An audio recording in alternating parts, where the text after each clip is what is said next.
गोनू झा और भोनू झा सहोदर थे। उनके पास पैतृक संपत्ति अधिक नहीं थी।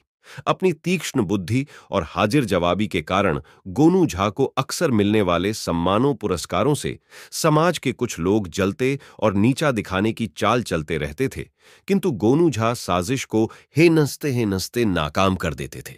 कुछ दिनों से उनके अनुज की दोस्ती गांव के ईर्ष्यालुओं और लठैतों से खूब देखी जा रही थी। गोनू झा के लाख मना करने पर भी भाई पर कोई असर नहीं पड़ता, उलटे वह चिढ़ और जाता। अंततः उसने बंटवारा ही करने को कह दिया। गोनू झा ने भी आजिज आकर हामी भर दी और कहा, ठीक है, तुम ही पंच तय कर लो। बेनंटवारा होने लगा। फैसला सुन सुनकर गोनू झा स्तब्ध होते जा रहे थे कि वाह रे न्याय। कंबल, भैंस और अमरूद का पेड़ एक एक ही था। उनका बेनंटवारा करते हुए पंचों ने फैसला सुनाया, कंबल दिन में गोनू झा और रात में भोनू झा रखेंगे।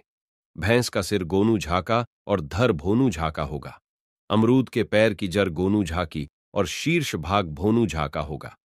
गोनू झा पंचों के षड्यंत्र जानते ही थे, फिर भी पंचों का फैसला स्वीकार करना ही था, किंतु ग्रामीणों को कैसे बताए में कि पंच भी साजिश में शामिल हैं। खैर, फैसला सिर आंखों पर। जारे का समय था। गोनू झा ने कंबल को दिन भर पानी में भिगोए रखा। शाम को भोनू झा मांगने आया। गोनू झा ने पानी से निकालकर देते हुए कहा, लो, बहुत भारी हो गया है, इसे ठीक से पकड़ो। भोनू झा कंबल का हाल देखकर झुंझलाया। गोनू झा ने कहा, मैंने अपने समय में भिगोया है, इससे तुम्हें क्या मतलब? भोनू झा को उत्तर न सूझा। वह भैंस दोहने बैठा और भोनू झा भैंस के सिर पर डंडा बरसाने लगा। भोनू झा चिल्लाया। भोनू झा ने सहजता से कहा, मैं तुम्हारे हिस्से को तो नहीं, अपने हिस्से को पिट रहा हूं। भोनू झा फिर भुनभुना कर रह गया। एक दिन गोनू झा फलों से लदा अमरूद का पैर काटने पहुंच गए। भोनू झा द्वारा। गोनू झा ने गुस्साते हुए कहा, तुम मना करने वाले कौन होते हो? मैं अपने हिस्से का जो चाहे करूं। पंचों ने यही फैसला सुनाया था। उस समय क्यों नहीं बोले?